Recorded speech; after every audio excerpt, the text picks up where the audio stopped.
Hello everyone, welcome to civil step Himachal. तो आज जो है वो हम HPTGT नॉन मेडिकल में जो प्रीवियस ईयर क्वेश्चंस थे उनको जो है वो डिस्कस करेंगे। क्लियर? और अगर आप HPTGT कमीशन में हमारे इंस्टीट्यूट से एनरोल होना चाहते हैं और यहाँ से कोर्स परचेज करना चाहते हैं तो उसके लिए जो बैच है वो ऑलरेडी स्टार्ट हो चुका है 20 मार्च से। तो आप जो है अभी भी नए बैच में जो है वो ऐड हो सकते हैं और अपनी प्रेपरेशन को जो है वो बूस्टअप कर सकते हैं। Because as you all know that कि HPTGT कमीशन की जो नोटिफिकेशन है वो बहुत जल्दी आने वाली है। तो अगर आप अभी से अपनी प्रेपरेशन स्टार्ट कर देंगे then it will boost up your preparation और आप पेपर में जो है वो अच्छा स्कोर कर पाएंगे। ठीक, तो चलो स्टार्ट करते हैं। First question is the number of molecules in 16 gram of methane is. वो कह रहा है कि 16 ग्राम ऑफ मीथेन में कितने नंबर ऑफ मॉलिक्यूल्स प्रेजेंट होंगे।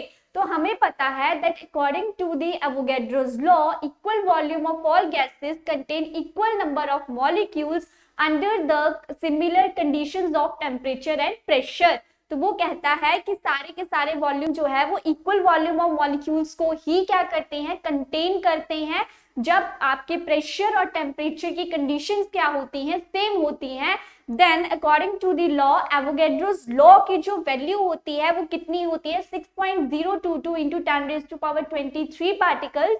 तो 16 ग्राम ऑफ मीथेन में कितने नंबर ऑफ मॉलिक्यूल्स होंगे, that is option B 6.022 into 10⁻23 particles जो है वो उसमें प्रेजेंट होंगे। क्लियर ये क्वेश्चन? चलिए नेक्स्ट क्वेश्चन देखते हैं। Which of the following pairs the ions are isoelectronic in nature? वो कह रहा है कि इनमें से कौन सा जो है वो आइसोइलेक्ट्रॉनिक है। और अगर मैं आइसोइलेक्ट्रॉनिक की बात करूं तो आइसोइलेक्ट्रॉनिक्स का मतलब क्या होता है, जिस स्पीशीज में सेम नंबर ऑफ इलेक्ट्रॉन्स जो है वो प्रेजेंट होते हैं। क्लियर? अगर मैं Na पॉजिटिव की बात करूं तो पॉजिटिव का मतलब क्या होता है कि एक इलेक्ट्रॉन क्या हुआ है, लूज हुआ है। तो 11 जो है इसका एटॉमिक नंबर होता है, -1 कर दोगे तो कितना हो जाएगा, 10 हो जाएगा। ऐसे ही मैग्नीशियम 2 पॉजिटिव की बात करूं तो ये कितना हो जाएगा, 12 - 2 विच इज इक्वल्स टू 10। और हमें पता है कि अगर हमें सेम इलेक्ट्रॉन्स देखने हैं तो जितना हमारा एटॉमिक नंबर होता है वो इज इक्वल्स टू होता है number of protons which is equals to number of electrons, number of electrons. ठीक है, मतलब किसी भी एलिमेंट का जो एटॉमिक नंबर है उस एलिमेंट में उतने ही इलेक्ट्रॉन्स और प्रोटॉन्स प्रेजेंट होंगे। और न्यूट्रॉन्स हम कैसे जो है वो डिफरेंशिएट करते हैं, न्यूट्रॉन्स की वैल्यू कैसे निकालते हैं, जब आप मास नंबर में से एटॉमिक नंबर को माइनस कर देते हो। ठीक, अभी जैसे मैंने Na पॉजिटिव और Mg2 पॉजिटिव का निकाला तो दोनों का आंसर कितना था, 10 था। ठीक है, ऐसे ही मैं आगे Al3 पॉजिटिव को देखती हूँ तो Al3 पॉजिटिव में कितने आ जाएंगे, 13 - 3 विच इज इक्वल्स टू 10। और O नेगेटिव का मतलब क्या है कि 8 + 1 विच इज इक्वल्स टू 9। तो मतलब ये तो आइसोइलेक्ट्रॉनिक नहीं है, ये है। और Na पॉजिटिव O2 नेगेटिव की बात करूं तो Na पॉजिटिव में आ जाएंगे 10। ऑक्सीजन का है 8 + 2 कितना हो गया आपके पास, 10 हो गया। So both A and C are the isoelectronic species. तो क्लियर है इतनी सी बात। एक और चीज मैं एक्सप्लेन कर देती हूँ। देखो, अगर आपके पास कोई एलिमेंट है लाइक 6C12 है और आपको कहा कि इसमें बताओ कितने इलेक्ट्रॉन्स, प्रोटॉन्स और न्यूट्रॉन्स हैं, then this is your atomic number, this is your mass number. तो जितना आपका एटॉमिक नंबर है उतने ही आपके क्या होंगे, इलेक्ट्रॉन्स और प्रोटॉन्स प्रेजेंट होंगे। और न्यूट्रॉन्स कितने होंगे, जब आप इनको माइनस कर दोगे mass number minus atomic number तो उतने ही आपके पास क्या आ जाएंगे, न्यूट्रॉन्स देखने को मिलेंगे। सो ऐसे स्पीशीज जिनमें इलेक्ट्रॉन्स की संख्या बराबर है उन्हें हम क्या कहते हैं, आइसोइलेक्ट्रॉनिक्स कहते हैं। सो इस क्वेश्चन का आंसर क्या है, ऑप्शन डी। क्लियर है? नेक्स्ट क्वेश्चन है, Which of the following element has the maximum electron gain enthalpy? इनमें से किसकी सबसे ज्यादा इलेक्ट्रॉन गेन एंथैल्पी है, नाइट्रोजन, फ्लोरीन, क्लोरीन या ऑक्सीजन की? तो आपको पता है फ्लोरीन क्या है, सबसे अच्छा इलेक्ट्रोनेगेटिव एलिमेंट है, तो वो तो नहीं हो सकता। तो इसका आंसर क्या है, दैट इज ऑप्शन सी। क्यों है, क्योंकि इलेक्ट्रॉन गेन एंथैल्पी का मतलब है कि एक इलेक्ट्रॉन को हमने क्या करना है, ऐड करना है। अब क्लोरीन का क्या है, क्लोरीन का एटॉमिक नंबर है 17, इसे सिर्फ एक इलेक्ट्रॉन की जरूरत है, फिर ये क्या हो जाएगा, 18 हो जाएगा। इसलिए इसकी इलेक्ट्रॉन गेन एंथैल्पी जो है वो सबसे ज्यादा है। वैसे तो फ्लोरीन की भी हो सकती थी, लेकिन वहां पे इलेक्ट्रॉन को ऐड करना क्या हो जाता है, टफ हो जाता है, क्योंकि फ्लोरीन का साइज क्या है, छोटा है। जैसे ही आप और इलेक्ट्रॉन ऐड करने का ट्राई करते हो, वहां पे फोर्सेस ऑफ रिपल्शन देखने को मिल जाती हैं, और वहां पे इलेक्ट्रॉन गेन एंथैल्पी की वैल्यू क्या हो जाती है, उसमें डिस्टर्बेंस क्रिएट हो जाती है। So the maximum value for the negative electron gain enthalpy is chlorine. ठीक है, और हमारे पीरियोडिक टेबल में क्लोरीन ही एक ऐसा एलिमेंट है जिसकी इलेक्ट्रॉन गेन एंथैल्पी सबसे ज्यादा देखने को मिलती है, और फ्लोरीन की सबसे ज्यादा क्या होती है, इलेक्ट्रॉन नेगेटिविटी जो है वो सबसे ज्यादा देखने को मिलती है। नाइट्रोजन क्या है, आपका कलरलेस गैस है, ग्रुप 15 से बिलोंग करता है, इसलिए इसे निकोजेंस भी कहा जाता है। और अगर मैं ऑक्सीजन की बात करूं, then it is essential for our life, group 16 से बिलोंग करता है, और इसका अनदर नेम क्या है ग्रुप 16 का, कैल्कोजेंस के नाम से भी इसे जाना जाता है। क्लियर? चलिए नेक्स्ट क्वेश्चन देखते हैं। The structure of this compound, सबसे पहली बात कि ये स्ट्रक्चर किसका है, ये एलीन का स्ट्रक्चर है। जब किसी भी कंपाउंड में डबल बॉन्ड 2 टाइम्स है with carbon, then it is the structure of alkene. और अगर मैं स्ट्रक्चर ऑफ एलीन की बात करूं तो ये क्या होता है, अभी तो देखने में लग रहा होगा कि प्लेनर है, कि प्लेन है, सारे जो है प्लेन्स में प्रेजेंट है, बट एक्चुअली में ऐसा नहीं होता है।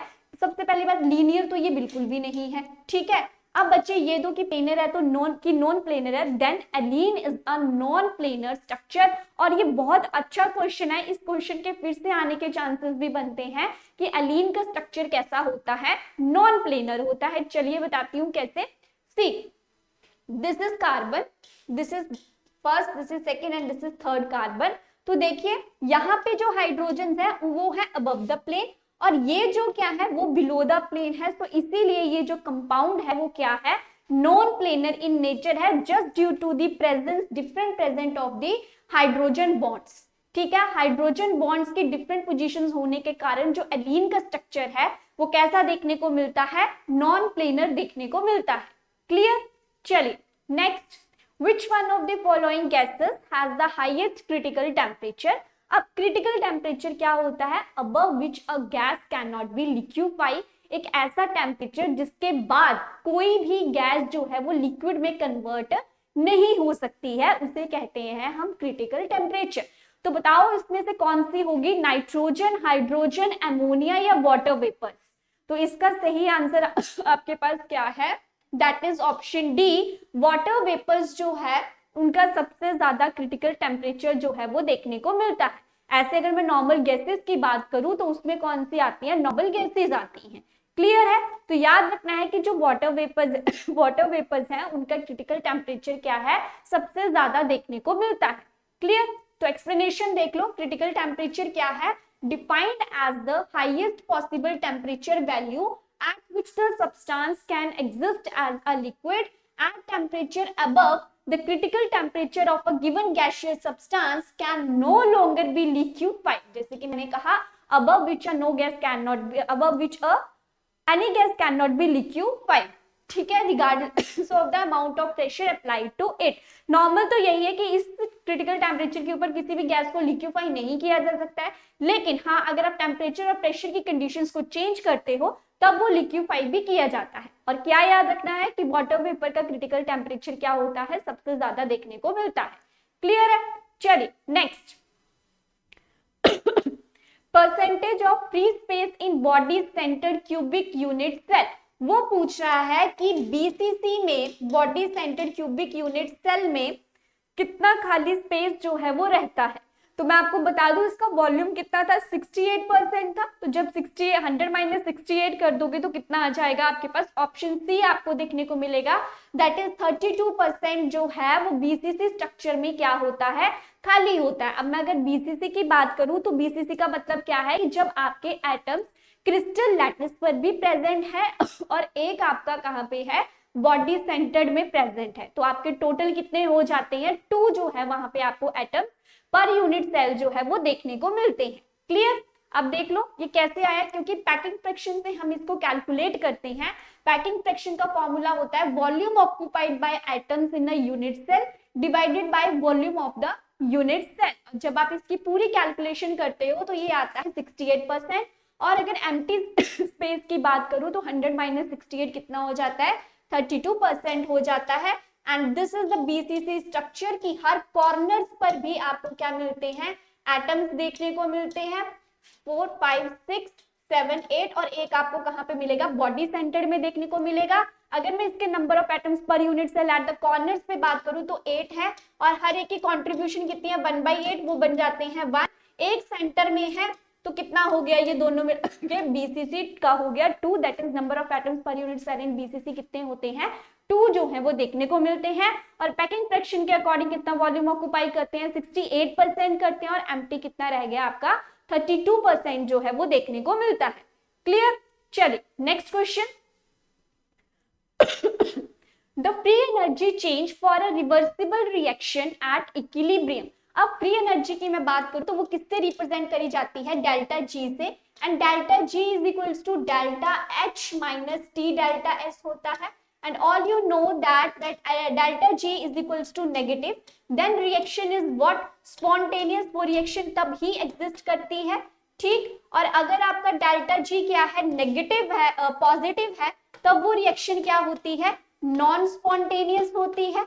Clear, and when delta G is equals to 0, then वो रिएक्शन क्या होती है, आपकी इक्विलिब्रियम पर एग्जिस्ट करती है। सो इस क्वेश्चन का राइट आंसर क्या है, दैट इज ऑप्शन ए।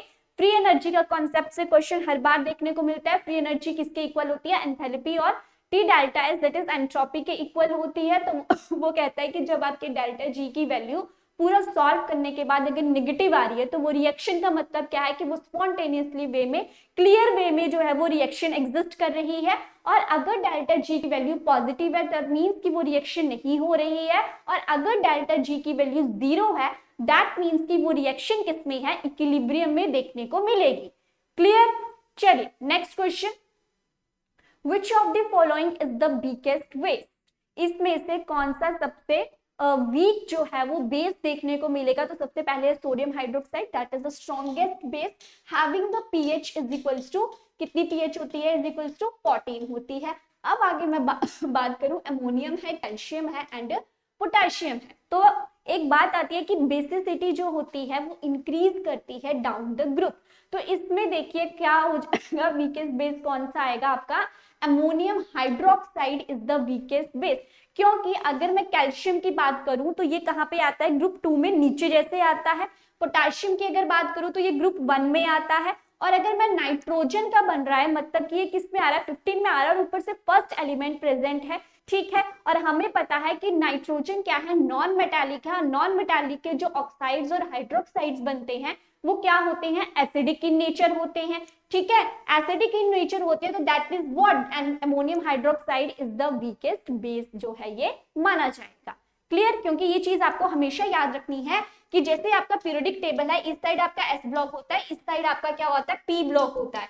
तो जो आपका एस ब्लॉक है उसके जब ऑक्साइड्स और हाइड्रोक्साइड्स बनते हैं तो वो हमेशा क्या होते हैं, बेसिक इन नेचर होते हैं। और नॉन मेटल्स जो इस साइड एग्जिस्ट करते हैं उनके ऑक्साइड्स और हाइड्रोक्साइड्स क्या होते हैं, एसिडिक इन नेचर होते हैं। फॉर एग्जाम्पल अगर मैं पूछूं आपसे कि कार्बन डाइऑक्साइड का नेचर क्या है, तो कार्बन क्या है आपका, नॉन मेटल है, तो उसका ऑक्साइड क्या होगा, एसिडिक इन नेचर होगा। तो उसी कॉन्सेप्ट को यहाँ पे लगाया कि वीकेस्ट बेस कौन सा है, अमोनियम हाइड्रोक्साइड है, बिकॉज नाइट्रोजन कहाँ पे प्रेजेंट होता है, पी ब्लॉक एलिमेंट में। तो उसका क्या होना चाहिए था एसिडिक होना चाहिए था, बट होता क्या है, बेसिक होता है। Clear, next question.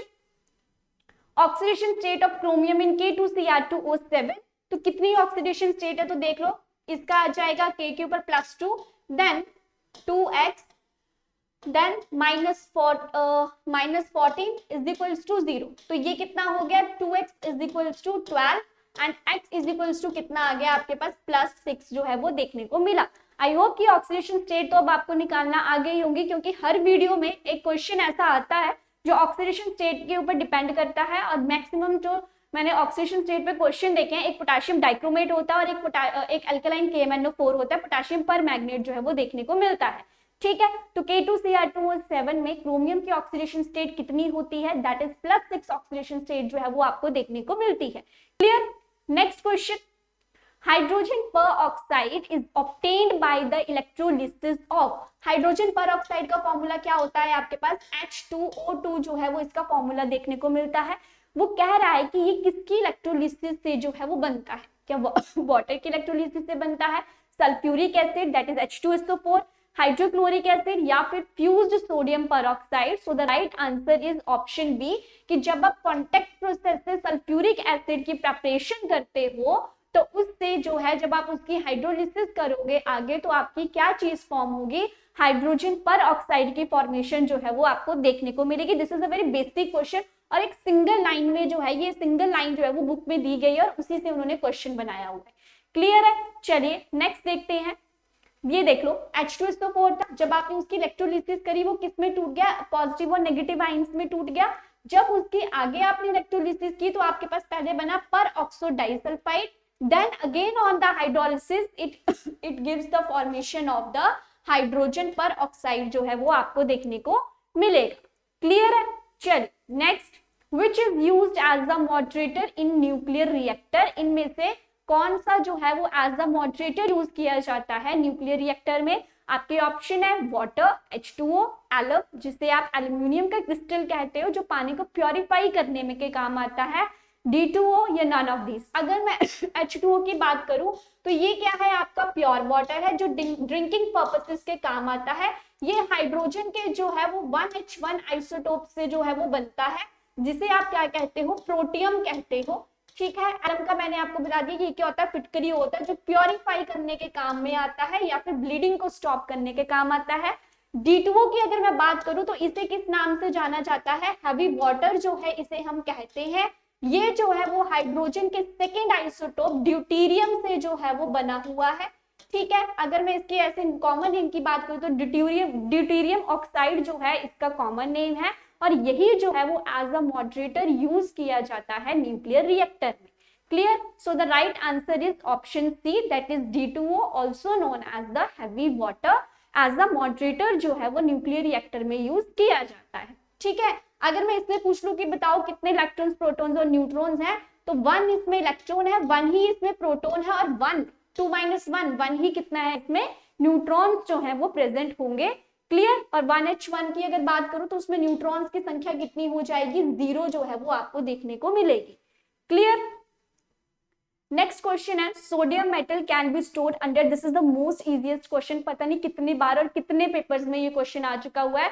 So the direct answer is option B, that is sodium, क्योंकि वो बहुत ज्यादा रिएक्टिव है, पानी के साथ वो एकदम से आग पकड़ लेता है, इसलिए उसको किस में रखा जाता है, कैरोसिन में जो है उसको रखा जाता है। Clear? Next, dry powder fire extinguisher contains, कि जो आपके अग्निशामक यंत्र होते हैं उसमें ड्राई पाउडर की फॉर्म में कौन कौन सी चीजें जो है वो प्रेजेंट होती हैं, sand and sodium carbonate, sand and sodium bicarbonate, sand and potassium carbonate. So इसका सीधा सा आंसर है कि जो आपके एक्सटिंग्विशर्स होते हैं उसमें गैस कौन सी होती है, आपकी कार्बन डाइऑक्साइड, और आपका उसमें एसिड कौन सा होता है, HCl प्रेजेंट होता है। और अगर मैं बेस की बात करूं तो बेस उसमें कौन सा होता है, सोडियम बाइकार्बोनेट जो है वो वहां पे देखने को मिलता है। So the right answer is option C, that is sand and sodium bicarbonate जो है वो फायर एक्सटिंग्विशर्स में प्रेजेंट होता है।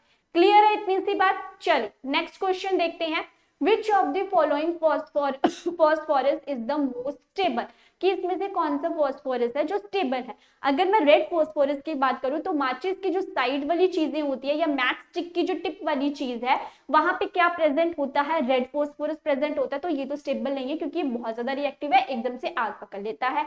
White phosphorus is also very reactive, that is why it is stored under the cold water, इसे बिल्कुल ठंडे पानी में जो है वो रखा जाता है।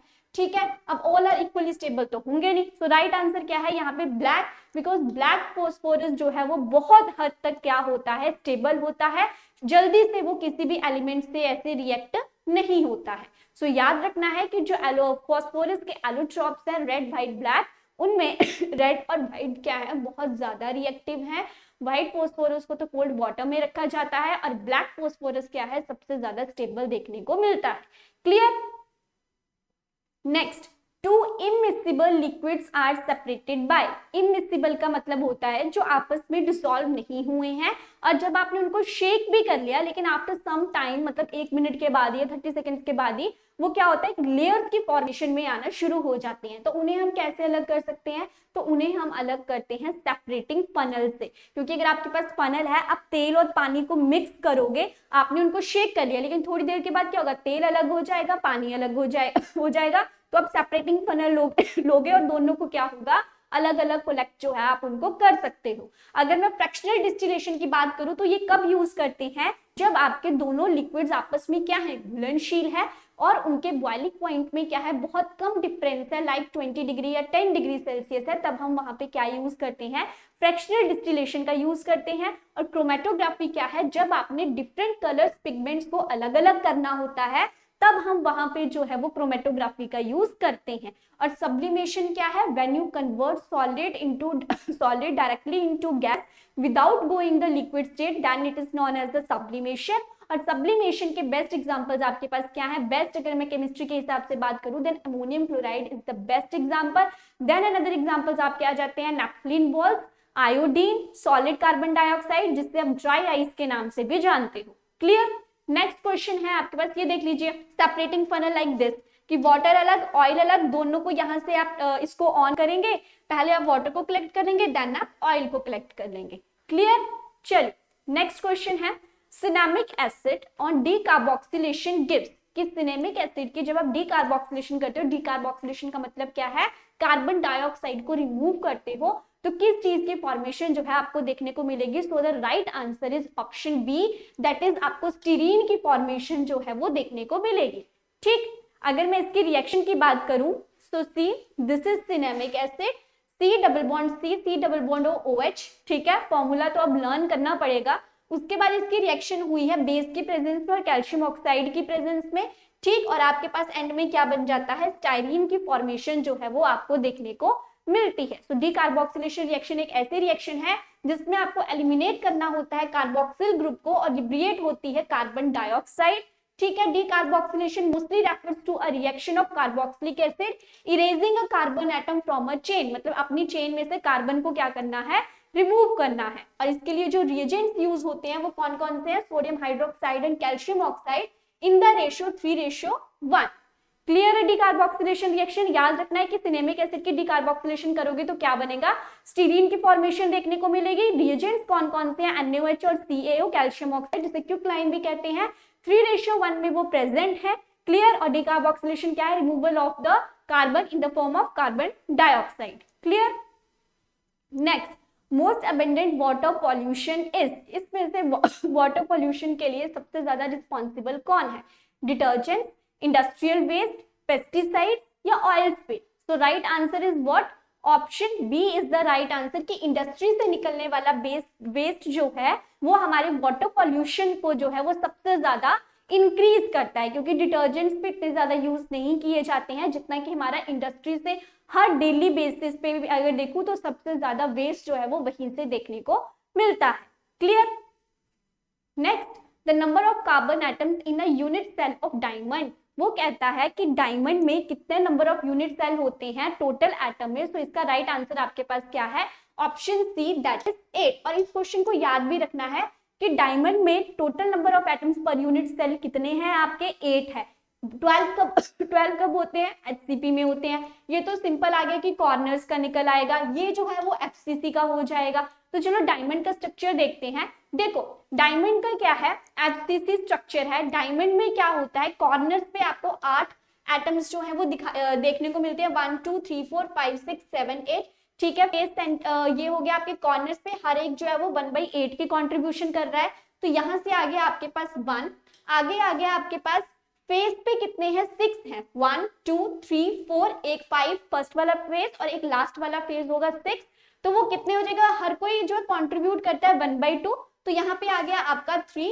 और यहाँ पे क्या है, टेट्राहेड्रल वॉइड है, और टेट्राहेड्रल वॉइड में आपको कितने देखने को मिलेंगे, 8, और हर एक की कॉन्ट्रीब्यूशन होगी 2। ठीक है, तो ये कितना यहाँ पे कितना आ गया, 4 आ गया, तो ये बन जाएगा आपके पास 8। टोटल कितने हो गए आपके पास 8 एटम्स जो है पर यूनिट सेल आपको देखने को मिलेंगे। याद क्या रखना है कि डायमंड का स्ट्रक्चर कैसा होता है, एफसीसी होता है, ठीक है। इसमें क्या होता है 8 जो है वो कॉर्नर्स पे प्रेजेंट है, 6 जो है वो आपके फेस सेंटर में प्रेजेंट है, और डायमंड है क्योंकि तो टेट्राहेड्रल वॉइड्स में भी जो है 2 एटम्स प्रेजेंट होते हैं। सो उनको जब आप कैलकुलेट करोगे तो आपके पास total number of atoms per unit cell in diamond कितने हो जाएंगे, आपके पास 8 एटम्स जो है वो आपको देखने को मिलेंगे। क्लियर है? अगर आपको इतना भी याद है ना कि एफसीसी है तो आप आराम से उस चीज को डिफाइन कर सकते हो। क्लियर? चलिए, the van't Hoff factor for a solute that associate in solution is.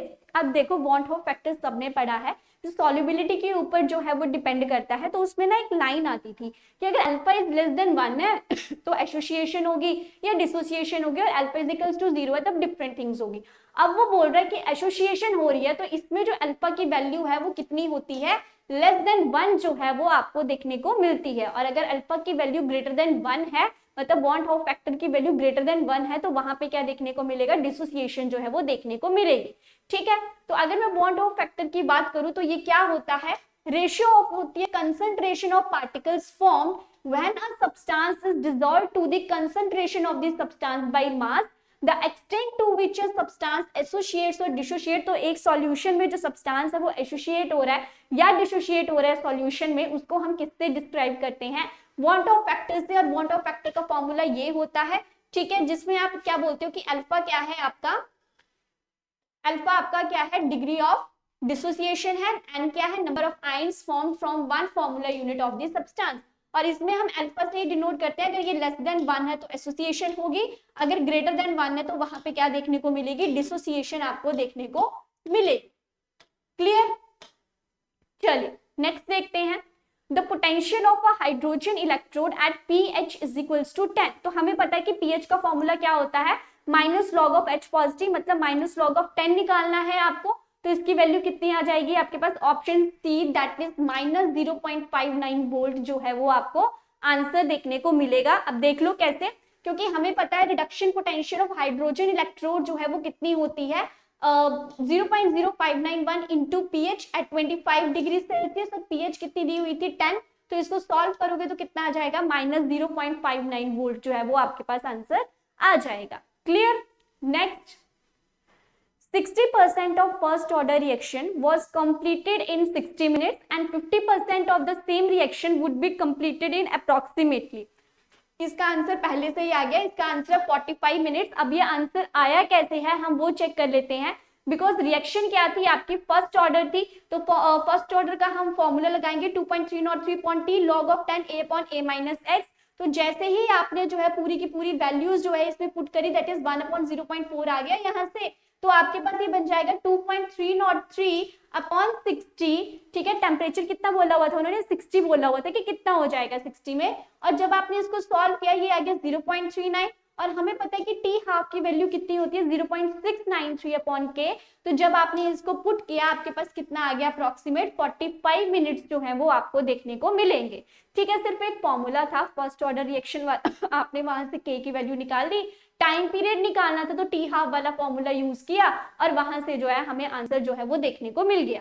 ठीक है, ज्यादा कोई टफ क्वेश्चन नहीं था, ज्यादा कैलकुलेशंस जो है वो नहीं थी इस क्वेश्चन में। चलिए नेक्स्ट क्वेश्चन है आपका, in which of the following Tyndall effect is not absorb. अब मैं टिंडल इफेक्ट की बात करूं तो ये क्या होता है, स्कैटरिंग ऑफ द लाइट होती है। अब कभी कभी क्या है, एक देखा होगा आपने अपने घरों में भी कि एक बंद कमरा है और अगर एक छोटी सी खिड़की है और उसमें से सन रेज आती हैं तो आपको जो है वो लाइट का एक फ्लो देखने को मिलता है, डस्ट पार्टिकल्स उड़ते हुए दिखाई देते हैं, उसे हम कहते हैं Tyndall effect, scattering of the dust particles in the presence of light. या फिर आप देखते हो कि जो घना जंगल है तो जब सन की रेज आती है तो लाइट क्या हो जाती है, स्कैटर हो जाती है, उसे हम कहते हैं टिंडल इफेक्ट। तो वो कहता है कि इनमें से किस में जो है वो टिंडल इफेक्ट जो है वो शो नहीं होता है, सस्पेंशन में, एमल्शन में, गोल्ड सॉल्यूशन में या शुगर सॉल्यूशन में। अगर मैं एमल्शन की बात करूं तो एमल्शन का मतलब क्या है कि लिक्विड ही आपका सॉल्यूट है और लिक्विड ही आपका क्या है, सॉल्वेंट है। इसके एग्जांपल आपको देखने को मिलेंगे, लाइक आपके पास हो गया मिल्क, पेंट। कभी कभी ना ये क्वेश्चन ऐसे भी पूछ लेते हैं कि liquid in liquid is known as the emulsion. तो एमल्शन क्या होता है कि जैसे आपको पता है सॉल्यूशन दो चीजों से मिलकर बनता है, that is solute and solvent. Solute का मतलब क्या है, जो कम अमाउंट में है, सॉल्वेंट का मतलब क्या है, जो ज्यादा अमाउंट में है। ठीक है, तो जब आपका सॉल्यूट भी लिक्विड है, सॉल्वेंट भी लिक्विड है, उसे आप क्या कहोगे, एमल्शन कहोगे। गोल्ड सॉल्यूशन का मतलब क्या है कि पानी है, उसमें क्या डिसॉल्व किया गया है, गोल्ड को डिसॉल्व किया गया है। सस्पेंशन जो है वो एक कोगुलेशन के थ्रू, जो या फिर आप कह सकते हो कि सस्पेंशन कब बनता है, जब आप दो चीजों को मिक्स कर रहे हो जिसमें आपको एनर्जी लगानी पड़ रही है। और एक होता है शुगर सॉल्यूशन, जो ट्रू सॉल्यूशन होता है, जो प्रॉपरली क्या हो जाता है, डिसॉल्व हो जाता है। तो इसमें जो है किसमें आपको नहीं देखने को मिलेगा, दैट इज शुगर सॉल्यूशन, क्योंकि वो एक ट्रू सॉल्यूशन है, पार्टिकल्स पूरे तरीके से डिसॉल्व है, वो पानी में वहां पे स्पेस ऑक्यूपाई करके बैठे हैं जहां पे पानी में क्या थे, एम्प्टी स्पेसेस थे, तो कोई भी खाली जगह प्रेजेंट नहीं है सॉल्यूशन में, तो दैट मीन्स कि वहां से लाइट पास जो है वो नहीं होगी। इसलिए true solutions that is sugar solution में आपको टिंडल इफेक्ट देखने को नहीं मिलता है। क्लियर? तो जैसे ये देख लीजिए आप, ये था ट्रू सॉल्यूशन, इसमें से जैसे लाइट पास की उसमें से वो लाइट पास नहीं हुई। और अगर ऐसे मैं कोलाइडल सॉल्यूशन की बात करूं तो यहां से क्या है, लाइट पास हो जाती है। तो वो कहता है Tyndall effect is not observed in sugar solution. ठीक है, also known as the Tyndall scattering या लाइट स्कैटरिंग भी क्या कहते हैं इसको, इन अ कोलॉइड और else particles in a very fine suspension. Fine suspension में या कोलॉइड्स में थोड़ा बहुत देखने को मिल जाता है, बट ट्रू सॉल्यूशन में जो है वो टिंडल इफेक्ट देखने को नहीं मिलता है। क्लियर? चलिए next question, Which of the following is not an ore of aluminium? इनमें से जो है वो कौन सी एल्यूमिनियम की और नहीं है। अच्छा, अगर मैं आपको पूछूं कि एल्यूमिनियम की सबसे बेस्ट और का नाम बताओ तो वो क्या हो सकता है, आप लोग मुझे बताना है इसके बारे में। ठीक है, और इसमें से अकॉर्डिंग टू दिस क्वेश्चन, इसमें से कौन सी एल्यूमिनियम की और नहीं है, तो वो है आपका ऑप्शन डी, दैट इज एंग्लीसाइड जो है वो एल्यूमिनियम की और नहीं है। इस क्वेश्चन को याद रखना है। विराइल, ऑर्थोक्लास एंड माइका जो है, अब्रक जो है वो एल्यूमिनियम की क्या है, और जो है वो देखने को मिलती है। क्लियर? चलिए next question, Which of the following element does not show allotropy? Allotropy का मतलब आप सबको पता है, अवरूप जिसे हम कहते हैं। एलिमेंट एक ही है, लेकिन जब आप उसके डिफरेंट स्ट्रक्चर्स आगे बनाते हो या डिफरेंट एलिमेंट्स उससे निकालते हो तो उसे क्या कहते हैं, एलोट्रॉपी हम कहते हैं। जैसे कार्बन के कितने होते हैं, 3 एलोट्रॉप्स होते हैं, ग्रेफाइट, डायमंड एंड फ्लोरीन। बने सारे कार्बन से हैं, लेकिन उनकी प्रॉपर्टीज क्या है, डिफरेंट देखने को मिलती हैं। तो बताओ ये सबसे पहली बात कि नाइट्रोजन, बिस्मथ, एंटीमनी, आर्सेनिक की किस ग्रुप से बिलोंग करते हैं। So all these are belongs to group 15। ठीक है, जिन्हें आप निकोजेंस भी कहते हो और इन्हें आप क्या कहते हो, नाइट्रोजन फैमिली कहते हो। कौन कौन सा आता है, न्यूज़पेपर, आज सब बिकेगा। तो वो पूछ रहा है कि इनमें से कौन सा एलिमेंट है जो एलोट्रॉपी को शो नहीं करता। तो नाइट्रोजन का भी पता है आपको, अल्फा और बीटा 2 टाइप्स के नाइट्रोजन देखने को मिल रहे हैं। ठीक है, आर्सेनिक में भी होता है, ठीक, एंटीमनी में भी होता है, बट बिस्मथ के जो है वो क्योंकि due to inert pair effect यहाँ पे आपको एलोट्रॉप्स जो है वो देखने को नहीं मिलते हैं। ये जब मैंने जहाँ पे मैंने ग्रुप करवाए हुए हैं, ये पूरे का पूरा पीरियडिक जिन लेक्चर्स में मैंने पढ़ाया हुआ है वहां पे मैंने पूरा डिटेल में स्टडी किया है कि बिस्मथ में जो है वो एलोट्रॉपी देखने को नहीं मिलती है। So the right answer is what, bismuth. Clear है? चलिए नेक्स्ट, द और which contains both copper and iron. उसका नाम क्या है कि जिस और में कॉपर भी प्रेजेंट है और आयरन भी प्रेजेंट है, उसे हम क्या कहते हैं। So the right answer is option D, that is chalcopyrite जो है वो उसका नाम है। क्योंकि जहां पे पाइराइट आ जाता है ना, मतलब कि वहां पे क्या है, आयरन प्रेजेंट है। ठीक है, सो देखते हैं हम आगे क्या है। अगर मैं क्यूप्राइट की बात करूं तो क्यूप्राइट क्या होता है, कॉपर 1 ऑक्साइड को हम क्या कहते हैं, cuprite, and it is a what, it is an oxide mineral. Malachite की बात करूं then it is Cu2 CO3OH twice, that is वो भी कॉपर की और है। और अगर कैल्कोसाइट की बात करूं then it is what, copper 1 sulphide जो है वो आपको देखने को मिलता है। लेकिन जो आपका कैल्कोपाइराइट था वो क्या होता है, उसमें कॉपर और आयरन जो है वो दोनों मिक्स होते हैं। क्लियर? चलिए next question, which of the following is not considered an organometallic compound? अगर मैं ऑर्गेनोमेटेलिक कंपाउंड की बात करूं तो ये क्या होता है कि मेटल का बॉन्ड किसके साथ बनना चाहिए, कार्बन के साथ। मींस कि आपके ऑर्गेनोमेटेलिक में एक कार्बन होना चाहिए और साथ में फिर कोई मेटल जो है वो प्रेजेंट होना चाहिए, उसे हम क्या कहते हैं, ऑर्गेनोमेटेलिक कंपाउंड कहते हैं। अगर मैं ग्रिग्नार्ड की बात करूं तो इसमें क्या होता है, RMgX होता है। ठीक है, अगर पैरोसिन की बात करूं तो इसमें C6H5 2 और साथ में आयरन देखने को मिलता है, ठीक है। और ऐसे ही अगर मैं सिस प्लेटिन और जीसिस सॉल्ट की बात करूं तो इसमें भी कार्बन के साथ जो है वो डिफरेंट बॉन्ड्स जो है वो देखने को मिलते हैं। So according to the question right answer is option A, that is cisplatin जो है that is not considered as a organometallic compound. हाँ चलो देखते हैं इसमें क्यों ऐसा है। अब देखो दिस इज सिस प्लेटिन। सिस प्लेटिन क्या है? प्लेटिनम का कॉम्प्लेक्स है जिसमें प्लेटिनम Cl2 NH3 ये वाला कंपाउंड देखने को मिलेगा। फेरोसिन की बात करूं तो आयरन था और C6H5 2 रिंग्स लगी हुई हैं। और नेक्स्ट अगर बात करूं जीसिस सॉल्ट की तो ये प्लैटिनम के साथ है लेकिन यहाँ पे कार्बन कार्बन बॉन्ड भी प्रेजेंट है। और ग्रिग्नार्ड रिएजेंट की बात करूं तो RMgX होता है। आर का मतलब क्या है? कोई अल्काइल ग्रुप, मतलब कि कार्बन उसमें भी प्रेजेंट है।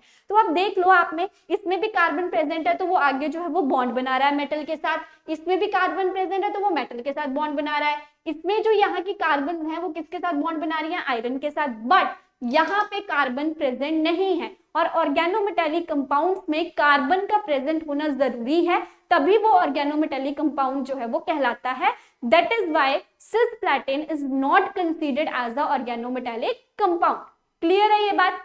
चलिए, the IUPAC name of CH3CO CH twice, अगर मैं बात करूं तो ये NCERT में से फर्स्ट क्वेश्चन उठाया गया है क्योंकि कीटोन फैमिली से क्वेश्चन था। तो जो आपकी +1 में जो +2 में जो आपका एल्डिहाइड और कीटोन्स वाला चैप्टर है तो उसमें NCERT में जो फर्स्ट स्टार्टिंग होती है वो होती है IUPAC नोमेनक्लेचर से, तो वहां से ये क्वेश्चन डायरेक्ट उठाया गया है। क्लियर? तो इसका आंसर क्या है आपके पास? Option B, that is three methyl butane 2 one. अब ये कैसे आया ये देखिए। देखो सबसे पहला काम क्या होता है? फंक्शनल ग्रुप को लोएस्ट से लोएस्ट पोजीशन देना, ठीक है। CO है मतलब कि क्या है? कीटोनिक ग्रुप प्रेजेंट है, तो नंबरिंग यहाँ से ना स्टार्ट करके कहां से करेंगे? यहाँ से, क्योंकि यहाँ से क्या है 1 2, यहाँ से करेंगे तो 1 2 3 पोजीशन आएगी, ठीक है। तो ये क्या बन गया? ये था थर्ड पोजीशन पे मिथाइल, 3-मिथाइल ब्यूटेन 2 ऑन, ठीक है। समझ में आ गई? ये IUPAC नेमिंग इजी थी ये। Next 2,4,6 trinitrochlorobenzene on warming with water produces, कि जब आप ट्राइनाइट्रोक्लोरोबेंजीन को वार्म करोगे वाटर के साथ तो वो किस चीज को प्रोड्यूस करेगा? फिनोल, क्लोरोबेंजीन, पिक्रिक एसिड या none of this? So right answer is option C, that is picric acid. ये वैसे भी पिक्रिक एसिड का फॉर्मूला लर्न होना चाहिए क्योंकि ये पेपर में कभी ना कभी डायरेक्ट भी पूछ लेते हैं, ठीक है। सो देखो रिएक्शन क्या था? 2,4,6 ट्राइनाइट्रो, 2,4,6 ट्राइनाइट्रो क्लोरोबेंजीन को जब आपने हीट किया तो जब आपने इसको हीट किया H जो है वो Cl लेके निकल गया, HCl बाहर और OH यहाँ पे सब्स्टिट्यूट हो गए, तो क्या बन गया? ये 2,4,6 ट्राइनाइट्रोफिनोल, जिसे हम क्या कहते हैं? पिक्रिक एसिड के नाम से जानते हैं। So the right answer is option C. Clear? चलिए नेक्स्ट है ethylene oxide when react with Grignard reagent yields, मतलब क्या बनाता है वो? Primary alcohol, secondary alcohol, tertiary alcohol या साइक्लोप्रोपाइल अल्कोहल? तो देखो इसमें क्या है कि ग्रिग्नार्ड रिएजेंट जो है जब इथाइलिन ऑक्साइड बना रहा है तो आपके पास क्या बनते हैं? प्राइमरी अल्कोहल्स जो हैं वो देखने को मिलते हैं। और इसमें एक और चीज आप याद रखना कि जब आप प्राइमरी अल्कोहल्स की क्या करते हो? ऑक्सीडेशन करते हो, तो आपके पास किस चीज की फॉर्मेशन देखने को मिलती है? एल्डिहाइड्स की फॉर्मेशन देखने को मिलती है। और जब सेकेंडरी अल्कोहल की आप क्या करते हो? ऑक्सीडेशन करते हो, किसकी प्रेजेंस में? दोनों ही KMnO4 की प्रेजेंस में, तो वहां पे क्या देखने को मिलते हैं? कीटोन्स देखने को मिलते हैं। सो किसी पेपर में ना ये क्वेश्चन आ चुका हुआ है कि जब आप first degree alcohol, primary alcohol को क्या करते हो? ऑक्सीडाइज करते हो, तो किस चीज की फॉर्मेशन होती है? एल्डिहाइड्स की। और एल्डिहाइड्स क्या है? आगे जाके और ऑक्सीडाइज हो जाते हैं और वो किसमें कन्वर्ट हो जाते हैं?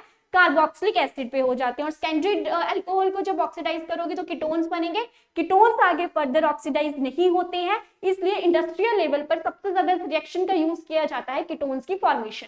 क्लियर? यहाँ पे क्या पूछा हुआ था कि जब ethylene oxide when react with Grignard reagent तो किस चीज की फॉर्मेशन वहां पे देखने को मिलेगी?